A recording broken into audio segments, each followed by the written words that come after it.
Good morning guys. O ayan, nag-aayos tayo ng book natin, no? Tara, samahan nyo ako, mag-aatid tayo ngayong araw na to.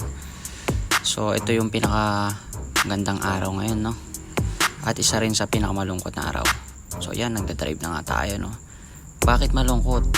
Kasi yung isa sa malapit sa akin na kaibigan ko, iatid ko na papuntang airport. Damn, di ba? So ayan, dito na ako sa bahay nila. Bilis lang, di ba? So dito, pagpunta ko dyan, hindi ko na nabidyoan, no? Dito na kami sa Harbor Point. May bibiling kasi siya. So pagpunta namin dyan, di namin nabili yung gusto niya. Kaya pumunta kami sa Starbucks. Yan, bibili kami ng kape dito para pampagana ba pa pang nagdadrive. Malayo-layo din So dito sa Starbucks, kita nyo yan, no? Panalo lahat ng pagkain dyan. Mga sweet lover dyan talaga natutuwa. Ako hindi, tataba ko dyan. So ayan, in order namin ano bang tawag dyan, oat milk. Yan, sabay dyan, punta na kami dito sa Petron, dito sa SBMA. Nagpahangin kami, malambot yung gulong. So ganda ng tanawang init, diba? So dito, yan, dito na kami sa SCTEX. Papasok kami SCTEX. Habang papasok kami SCTEX, pabigat din ang pabigat yung nararamdaman ko. Kasi siyempre uwi na yung tropa, diba? Kababata ko nga pala yan, yung hatid ko. Ayan o, bilis namin Sabay, yun nga, pabigat na ng pabigat din yung dala ko. Yung pala naiihi na kami.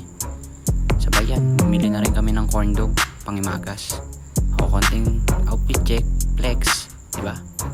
Ayan na yung corn dog namin, sarap yan. Sabay dito, another stop na naman. Dito kami sa Phoenix naman.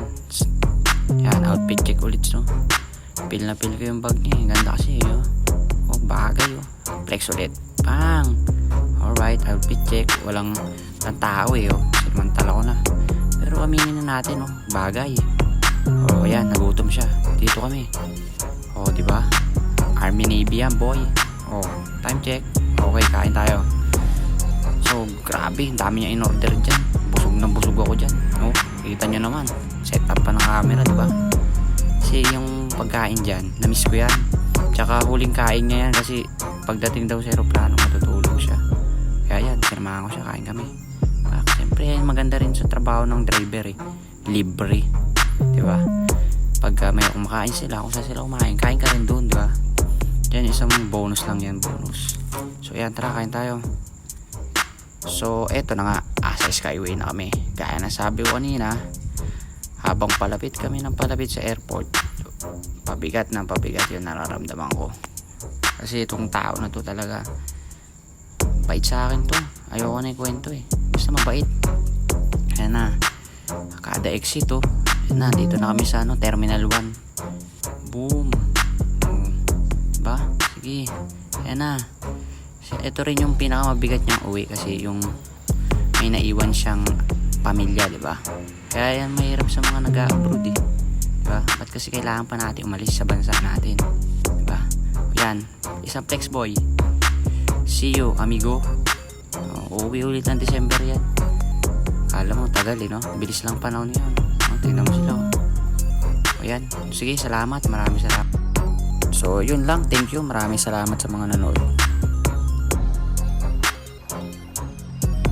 Yun, uwi na tayo dito. Ayan na, dyan ko na lang binidyoan.